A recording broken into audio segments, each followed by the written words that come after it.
तो 9 और 10 को चलेगी। तो उसके जरिए मैं समझती हूँ कि जो प्रोविंसेस के अंदर ही आमतौर पे लोगों ने मूव करना होता है तो वो इंटरसिटी ट्रांसपोर्ट के जरिए जाहिर है वो अपने घरों को पहुंच सकेंगे। जी ठीक है, यानी इंटरसिटी ट्रांसपोर्ट सर्विसेज बहाल रहेंगी लेकिन बैन सूबाई ट्रांसपोर्ट सर्विसेज के ऊपर बंदिश होगी।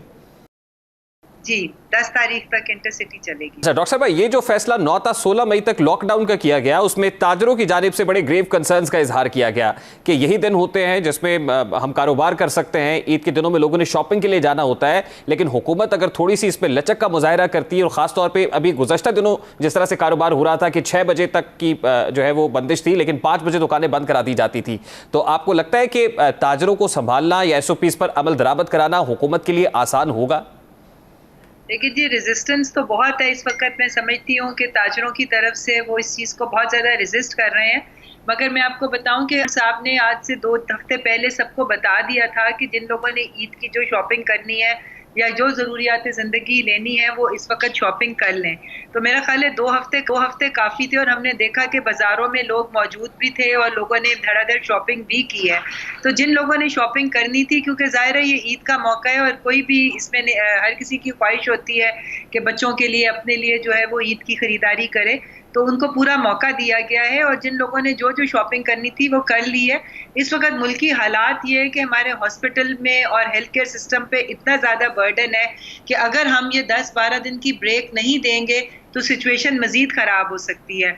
और जिस तरह हमने देखा कि मर्दान में जब लॉकडाउन किया गया तो वो शहर जहाँ पे सबसे ज़्यादा इन्फेक्टिविटी रेट था 40% के करीब, वो फ़ौरन जो था वो तकरीबन 1/4 के ऊपर 1 हफ्ते के अंदर आ गया। डॉक्टर साहब, जब बंदिशों का इतलाक होता है और कारोबारी औकात कार में एक सर्टन ब्रैकेट दी जाती है तो पैनिक बाइंग होती है, जैसा कि आप फरमा रही हैं कि असद उमर साहब का ये स्टेटमेंट था कि ईद की शॉपिंग जल्द अज जल्द कर ले। बाजारों में रश बढ़ा और 6 बजे तक के क्योंकि औकात कार थे, लोग बड़ी तादाद के अंदर बाजारों की तरफ आए, तो उसकी वजह से अब इन्फेक्टिविटी रेट खासतौर पर लाहौर का जो सामने आ रहा है वो 18% से ऊपर तक पहुंच गया है। तो आप क्या देखती हैं कि हालिया दिनों में जो शॉपिंग हुई है, बाजारों के अंदर गैर मामूली रश देखा गया है, उसकी वजह से ये इन्फेक्टिविटी रेट कितना ऊपर जाएगा, कितना खतरनाक हो सकता है आने वाले दिनों में?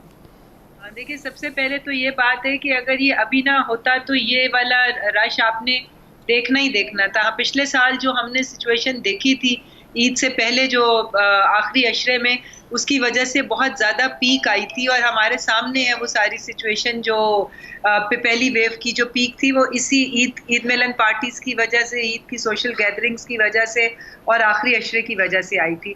तो डेफिनेटली जहाँ कहीं पर भी रश होगा वहाँ पर इसके स्प्रेड का डर तो होता है। हुकूमत ने अपनी तरफ से पूरी कोशिश की थी कि लोकल इंतज़ामिया के थ्रू और फ़ौज को भी इसीलिए बुलाया गया था कि ये बाज़ारों में और इन जगहों पे SOPs की इम्प्लीमेंटेशन कराएं, और हत्तुल इम्कान जो है वो कराई भी थी। जिन दुकानों में फॉलो नहीं हो रहा था वो दुकानें सील भी की गई थी, मास्क ना पहनने पे लोगों को जुर्माने भी किए गए थे। तो मैं समझती हूँ SOPs पे काफ़ी ज़्यादा फोकस किया गया था, उसकी इम्प्लीमेंटेशन पे। तो होपफुली अल्लाह करे कि सिचुएशन ना बिगड़े, मगर ये 10-12 दिन का जो ब्रेक है ये बहुत ज़रूरी है इस वबा के साइकिल को तोड़ने के लिए। देखिए डॉक्टर साहब, कारोबार तो बंद हो जाएंगे, मार्केट्स नहीं होंगी, दुकानें भी बंद रहेंगी, लेकिन जैसा कि आप फरमा रही हैं ये सोशल गैदरिंग्स होती हैं, ईद मिलन पार्टीज होती हैं, निजी महाफिल होती हैं ईद के मौके पर, इसको कैसे रोकेंगे और यहाँ पे SOPs कंप्लायंस कैसे सरकार कराएगी? देखिए, अब इसमें तो लोगों को अपनी जिम्मेदारी का खुद सबूत देना चाहिए। हमारे सामने हमारा नेबर मौजूद है इंडिया, वहाँ के हालात लोग वीडियोस पे भी देख रहे हैं, सोशल मीडिया पे भी देख रहे हैं, आप लोग भी दिखा रहे हैं। तो मैं समझती हूँ कि इस वक्त पाकिस्तानी शहरियों को इसको अपनी नेशनल रिस्पॉन्सिबिलिटी समझ के इस ईद को सादगी से मनाना चाहिए और कम से कम जो है वो मेल जोल करना चाहिए। घरों से बिल्कुल बिला ज़रूरत ना निकलें। अगर हम इतनी बड़ी कुर्बानी इस वक्त दे रहे हैं कि ये 10 से 12 दिन जो है हम अपनी मईशत के पहिया को स्लो डाउन कर रहे हैं, लोगों के रोज़गार को अगर रोक रहे हैं, तो ये किसी वजह से है। और अगर लोग कोऑपरेट नहीं करेंगे तो ज़ाहिर है हमें वो रिजल्ट्स नहीं मिलेंगे जो हम इतना बड़ा कुर्बानी देने के लिए जिसका जो रिजल्ट चाहते हैं। तो मेरी दरख्वास्त तो यही होगी कि चूंकि हम अपने पूरे मुल्क को इस वक्त एक स्टॉप वाली पोजीशन में लेकर आ रहे हैं, तो लोग भी कोऑपरेट करें। अगर हम इन 10 दिन में नहीं मिलेंगे तो कोई फ़र्क नहीं पड़ चला।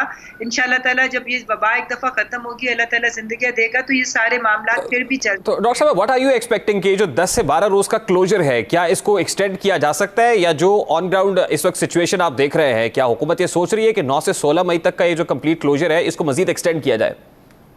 नहीं जी, अभी तो ऐसी कोई तजवीज़ दे रही है, मगर ये सब डिपेंड करेगा कि जो डाटा हमारे पास आता है, अगर हमारे पास जो केसेस की तादाद है उसमें एक वाज़ेह कमी आ जाती है और हॉस्पिटल्स के ऊपर से बर्डन कम हो जाता है, तो SOPs के साथ आहिस्ता आहिस्ता चीज़ें खो देंगे। मगर इट ऑल डिपेंड्स कि लोगों के रवैये क्या हैं, लोग कितनी जिम्मेदारी का सबूत देते हैं, और जो डाटा आता है हमारे पास, टेस्टिंग का रिजल्ट जो आएगा और जो पॉजिटिविटी रेशियो आएगा, उसकी रोशनी में आइंदा के फैसले। नहीं, लेकिन डॉक्टर साहब वो डेटा कितना रिलायबल है? क्योंकि हमने देखा कि केसेस की तादाद कुछ कम हुई, लेकिन उसकी एक बहुत बड़ी तादाद टेस्ट के अंदर कमी थी, यानी जितनी तादाद के अंदर टेस्टिंग होनी चाहिए थी वो हालिया दिनों में नहीं हुई, जिसकी वजह से ग्राफ नीचे आता हुआ दिखाई दिया। तो जो डेटा जिसकी बुनियाद पर फैसले हो रहे हैं वो कितना रिलायबल है डॉक्टर साहब? देखिए, टेस्टिंग की तो बिल्कुल, टेस्टों की वजह से आपकी केसेस की तादाद कम हो सकती है, मगर जो आपका टेस्टिंग का जो रेशियो होता है, जो पॉजिटिविटी के इतने टेस्ट हुए और उसमें से कितने पॉजिटिव आए, वो आपको इंडिकेट करता है। केसेस कम आए थे मगर हमारा पॉजिटिविटी रेशियो 9% से ऊपर ही रहा है, जो कि जब ज़्यादा टेस्ट हो रहे थे तब भी था। तो एक्चुअल इंडिकेशन जो होती है वो आपकी पॉजिटिविटी रेशियो बताती है, जो अभी तक नेशनल फिगर जो है वो हमारा 9 से ऊपर ही जा रहा है और उसमें कोई कमी अभी नहीं आई। वो कि टेस्टिंग कम होने की वजह से आपको बज़ाहिर लग रहा है कि केसेस कम हुए, मगर अभी सिचुएशन जो है वो अभी सीरियस ही है। डॉक्टर साहब, last but not least, doctor Faisal Sultan ये कह रहे थे कि रमज़ान के आखिरी दिनों समेत ईद के अयाम कोरोना के फैलाव में इंतहाई खतरनाक साबित हो सकते हैं। यानी दिखाई ये दे रहा है कि ये जिस तरह से बाइंग हुई है, शॉपिंग मार्केट्स के अंदर रश दिखाई दिया है और फिर ईद के अयाम होंगे, तो इसके बाद ये जो ग्राफ है वो खुदा न खास्ता ऊपर जाएगा। आप क्या देख रहे हैं कि ये ग्राफ नीचे आएगा? क्या इसको कटेल कर लिया जाएगा या मजीद पाबंदियाँ लग सकती?